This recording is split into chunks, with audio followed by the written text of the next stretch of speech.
you think might be a good idea.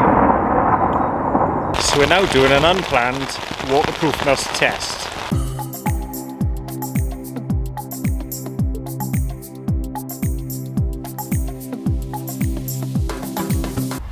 Hello there YouTube. What I've got for you today to cast your judging eyes upon is the Vango Nevis 200. I know it's a favourite of some people out there.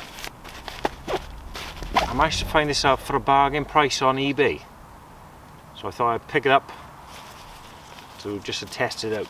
Let's put it up and see what we got. A good tip to do with these outer first designs, just to leave the inner clipped on, so then it's in the correct position. You just put the pole through, a couple of pegs, and away to go. The poles you get with this tent are called power light. You get one long one for the centre and two short ones for the ends. Pegs are basic candy cane shapes, aluminium. And you also get a repair kit. Get a part for the pole and a couple of little parts for the inner and the outer as well.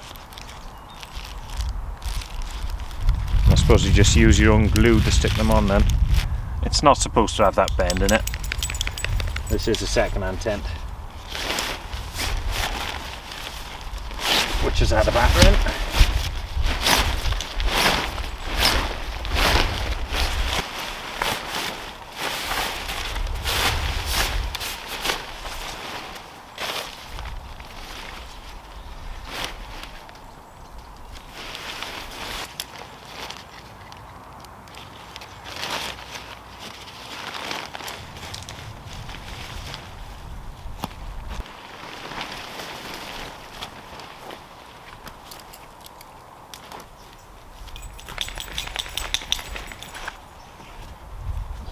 I've noticed that the pole has come through there.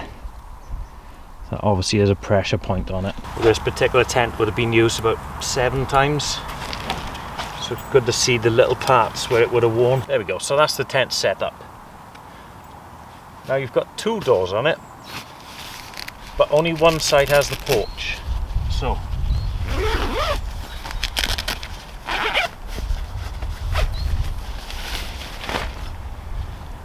on this side, you've got a small porch there, but you'll find on the other door, this inner tent comes right up to the door. Quick look around the tent. This is the side with your porch. You've got tension bands, which should be kept loose. Now, you can either put them this way, above the inner, or they go through here and out the top. On the other side of the tent, you'll see that there's no porch, but there is a door to get out this way as well. And this is the other way to set the tension bands up. So they go through there and they come out the top. You get one-way zips on the inner and the outer. Now the reason I don't like to set this tension band up correctly on this side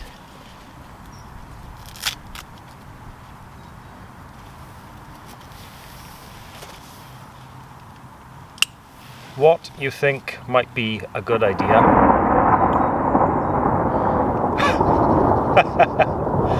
That's ominous.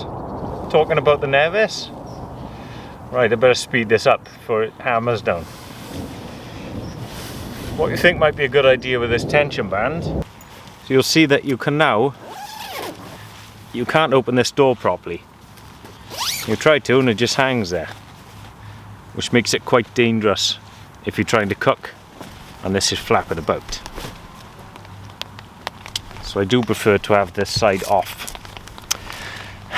And now it's raining. So we're now doing an unplanned waterproofness test. We'll just wait and see if we get wet, I suppose.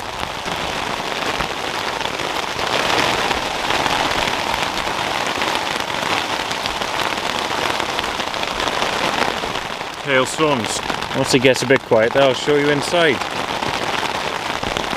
So as you can see, we're plenty weatherproof in here.